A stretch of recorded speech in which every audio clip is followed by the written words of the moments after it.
नमस्ते, मैं हूँ वैदिक और आप एनटीएफ को देख रहे हैं। आज एक मामला और सामने बत्तियों में आया है। मामला भूमाफियाओं का है। किस तरह से मतलब तहसीलों में आज फर्जीवाड़ा हो रहा है, किस तरह से आज पंचायतों में कितना फर्जीवाड़ा हो रहा है। ज़मीन किसी और की है, कब्जा पंचायत ले रहा है। डीएम साहब के पास जाते हैं न्याय के लिए तो न्याय नहीं मिलता है। तहसीलदार साहब कहते हैं कि पेपर हमारे पास है ही नहीं। मतलब ऐसे एक परिवार है, आप जनप्रतिनिधि है, आप बस्ती के ही निवासी हैं, आप मामले को लेकर आए हुए हैं। आज हम पूरा मामला क्या और इस मामले में कब तक क्या कार्रवाई हो पाएगी आपको बताएंगे इस चैनल पर। आपको आपका नाम क्या है? Thank you sir. मेरा नाम रतनदीप है।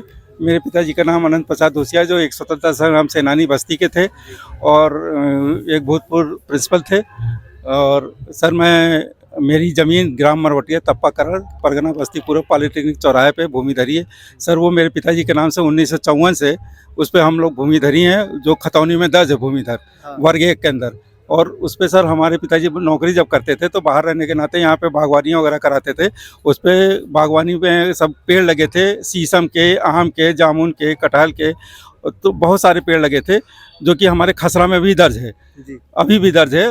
तो सर हम लोग जब बाहर से लौट करके आए यहाँ पर तो हम लोग ने उस पर कुछ निर्माण कार्य करने का चाहा। तो सर उसमें क्या हुआ कि ग्राम पंचायत ने हमारे ऊपर दावा कर दिया। पंचायत कौन सा आपका है? ग्राम मरवटिया।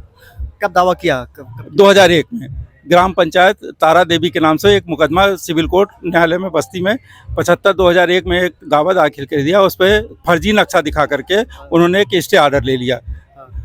उससे पहले सर उस समय उनको रोकने के लिए आपने क्या प्रयास किया उस दौरान रोकने के लिए? तो सर उन्होंने हमको कोई प्रयास मतलब हमको पता ही नहीं चला। जब हम लोग निर्माण कार्य अपना नक्शा बनवा करके आरबीओ से उस पर निर्माण कार्य करा थे, उसी दौरान प्रधान ने जा करके एक झूठा नक्शा नज़ीरी दिखा करके उस पर ज़मीन पर स्टे ऑर्डर ले लिया। 2001 की घटना है। जी जी, 75/2001 में सिविल जज न्यायालय में अभी भी मुकदमा है।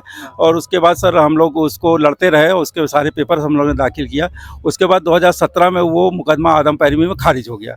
जब खारिज हो गया तो सर उसके बाद हम लोग जब उस पर निर्माण करना शुरू किए तो उसके बाद जिला प्रशासन बस्ती में उस पर जो है उस समय सर स्टे ऑर्डर के दौरान भी जिला प्रशासन बस्ती ने एक 17 की बात आप कर रहे हैं। 17 से पहले सर उन्होंने एक महिला को न्यायालय से स्टे के होने के बावजूद पट्टा कर दिया सर। और वो महिला ने अपना मकान उस पर बना लिया पट्टे के। हाँ, मतलब वो आप कह रहे हैं कि मतलब जमीन पर मतलब मामला न्यायालय में था और जब मामला लंबित हो, मामले न्यायालय में रहते हैं, उस पर कोई काम हो नहीं पाता है, कोई मतलब पट्टा नहीं हो पाता। लेकिन मतलब इस मामले में न्यायालय ने कुछ निर्णय दिया ही नहीं। उसके पहले ही एसडीएम साहब उस समय जो भी रहे होंगे और वहाँ के ग्राम पंचायत के जो अधिकारी रहे होंगे, मतलब मिली भगत से पूरा एक योजना बनाकर इस पर काम करना शुरू कर दिया आपके आरोप पर। जी सर, उसमें सर न्यायालय से स्टे होने के बावजूद उसको पट्टा कर दिया सर और उसका मकान बनवा दिया। इसके नाम पट्टा हुआ था? एक तराबुन निशा के नाम से पट्टा हुआ है सर। वो एकदम वो अतिक्रमण वहाँ सड़क के किनारे उसने अतिक्रमण कर रखा था, उसके बावजूद उसको पट्टा दे दिया है। उसको योजना बनाकर मतलब वहाँ पर एक मुस्लिम परिवार को लाके बसाया गया कि एक तरह से क्या चीजें हो पाएंगी। वो तो वो लंबा मामला है। पंचायतों में अक्सर ये बात मिलते रहते हैं, ऑटो के लिए लोग क्या क्या नहीं कर देते हैं। लेकिन उस समय जो एसडीएम साहब रहे होंगे उनका एक बड़ा कारनामा कहें अपने आप में सामने आ रहा है वो जरकर कि जब मामला कोर्ट में रहे वो कहते हैं हम कोर्ट को नहीं मानते हैं। आपका आरोप है? उन्होंने कहा कि एसडीएम साहब ने मैं कोर्ट को नहीं मानता हूँ। कोर्ट माने क्या होता है? जो एसडीएम साहब थे गुलाब चंद साहब के पहले थे, उन्होंने कहा मैं कोर्ट को नहीं मानता हूँ, कोर्ट माने क्या होता है। जो मैंने कह दिया वो आदेश सही है। जो आप सुन पा रहे हैं कि परिवार का आरोप, पीड़ित का आरोप है कि एसडीएम साहब कहते हैं जो मैं कहूँ वो कोर्ट है, वही सरकार है, वही देश है, ये चीज़ें हो। और अब तक क्या कार्रवाई मतलब उसको हो पाई है? सर उस पर कोई कार्रवाई, मैंने कई जगह दरखास्त दिया उस संबंध में, लेकिन कोई कार्रवाई नहीं हुई। अब मैं हाई कोर्ट जाने के लिए तैयारी कर रहा हूँ कि उसमें अगर स्टे ऑर्डर था तो कैसे जिला प्रशासन ने उस पट्टा कर दिया। और उसके साथ साथ पूरी टंकी वगैरह बन रही है। जी सर, उसके साथ साथ पूरी सड़क पे जो है अवैध अतिक्रमण है। मैंने कलेक्टर साहब को और जिला पंचायत की सड़क थी उस समय, मैंने जिला पंचायत को भी लिखा तो जिला पंचायत से ट्रांसफर होकर के PWD में चली गई सड़क। मैंने सैकड़ों पत्र लिखा और उसके बाद जिला पंचायत ने डीएम साहब एसडीएम साहब को लिखा कि वहाँ अतिक्रमण है, उसको हटवाने की व्यवस्था करी जाए। लेकिन कोई सुनवाई नहीं होती, कोई कार्रवाई नहीं। सब मनमाना तरीका, कोई भी लेटर भेज दीजिए, तहसील में भेज दीजिए, एसडीएम साहब के यहाँ भेज दीजिए, कोई लेटर मिलता ही नहीं है। अभी आप जब वहाँ पे टंकी पानी की बन रही है, आप जब गए तहसीलों में गए, बात की होंगे, तो वहाँ पर क्या जवाब मिला आपको? सर उसके बाद जब हम लोग ने वहाँ निर्माण कार्य फिर से करना शुरू किया तो पता चला कि एसडीएम वगैरह ने मिल करके उस ज़मीन पर जल जीवन मिशन के तहत पानी की टंकी का निर्माण शुरू करा दिया। जब हमने उसका विरोध किया तो उन्होंने कहा कि हम FIR करा के अंदर करा देंगे आपको। तो हमने कहा सर ये तो कोई जाति है आपकी और हमारी भूमि धरी है, आप उस पर ज़बरदस्ती पानी की टंकी का निर्माण करें। अभी तक जो है उस पर जब जिला पंचायत मामला कोर्ट में लंबित भी है। जी, तो उसके बाद आप कैसे कह रहे हैं कि हमारी ज़मीन है?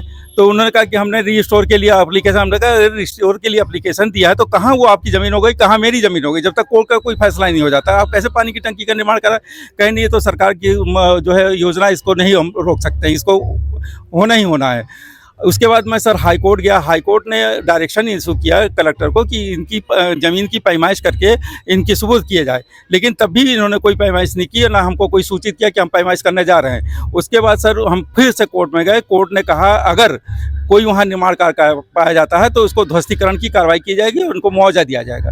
सर अभी भी उसमें पानी की टंकी का निर्माण चल रहा है, लेकिन मैं अभी सवेरे जो है तहसीलदार साहब के पास गया तो उन्होंने कहा जाइए, जब आपका कोर्ट में लंबित चल रहा मुकदमा तो वहीं जाकर बात कीजिए, हमसे बात करने की आवश्यकता नहीं है। अब ये जिला प्रशासन का हाल है कि जिसकी भी ज़मीन पाते हैं उसकी हड़प लेते हैं, कहते हैं ये सरकारी ज़मीन है। अब बताइए सर इसमें क्या करें? अब मैं पुनः इस संबंध में आपसे मिला हूँ, अब मैं हाई कोर्ट फिर से जाऊँगा क्योंकि मेरा धन और समय का नुकसान हो रहा है। मेरी इतनी बेशकीमती ज़मीन है, उसमें सारा इन्होंने सड़क के किनारे पूरा अतिक्रमण करवा दिया है, उसी में से लोगों को चुन चुन के पट्टा देते हैं, लेखपाल पैसा वसूलता है और सरकार को इनको जिला जिले प्रशासन में धन उगाही का मतलब बड़ा गैंग है, ये बड़ा खेल का है। जब जिले के अधिकारी ही अपना एक गेम बनाकर अपने आप से पट्टा करेंगे, पैसे लेकर मुआवजा कर, मतलब तमाम चीज़ें होंगी और व्यक्ति की मतलब पीड़ा समझ नहीं पा रहे, तो ऐसे में आपकी ये चालबाजी कहें अपने आप में चली रही है। और बस्ती में ये पहला मामला नहीं है, इससे पहले आपका बगल में आपका है मालवीय रोड, आप वहाँ देख ही चुके हैं। मतलब मामले बस्ती में लगातार आ ही रहे, इस तरह के सामने आ रहे हैं। आपने पूरा मामला जाना अभी तक कैसे कैसे क्या हो पाया क्या नहीं हो पाया है,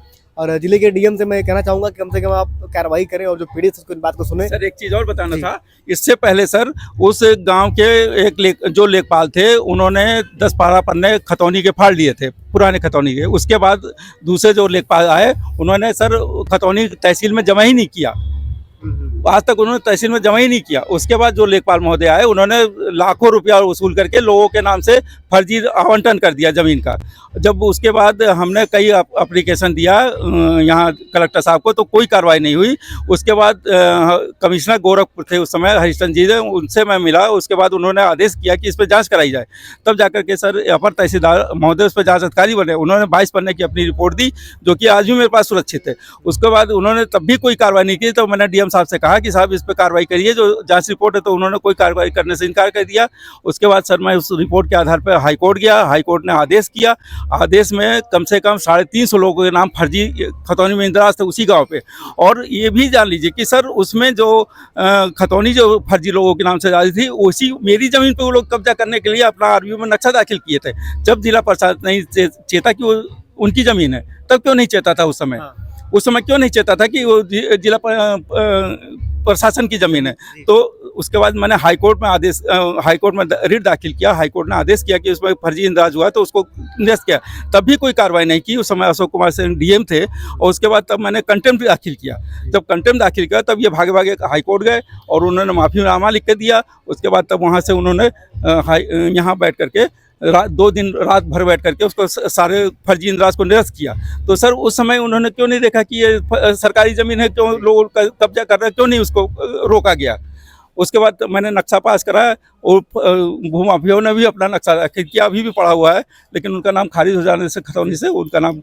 जालसाजी का मतलब पूरा एक खेल बस्ती में फिर रचा जा रहा है। मतलब एक पीड़ित और सामने भी आया, लगातार आपका देख रहे मालवीय रोड पर जो घटना हुई थी, सामने परिणाम आया और चीज़ें मतलब बिगड़ती जा रही हैं। जिले में कहे कि लूट का और मतलब लूट चरम पर है, तहसीलों में और अधिकारियों के यहाँ इतना ऐसा हाल है और ऐसे पीड़ित लोग कहाँ जाए, किससे बात करें, सरकार में क्या सुनवाई होगी, इस पर हम गंभीर काम करेंगे और इस मामले को पूरा रिपोर्ट क्या रहेगा इसके बारे में और निर्माण कहाँ पर कैसे कैसे क्या हो रहा है आपको बताएंगे अगले वीडियो में हम। तब तक धन्यवाद।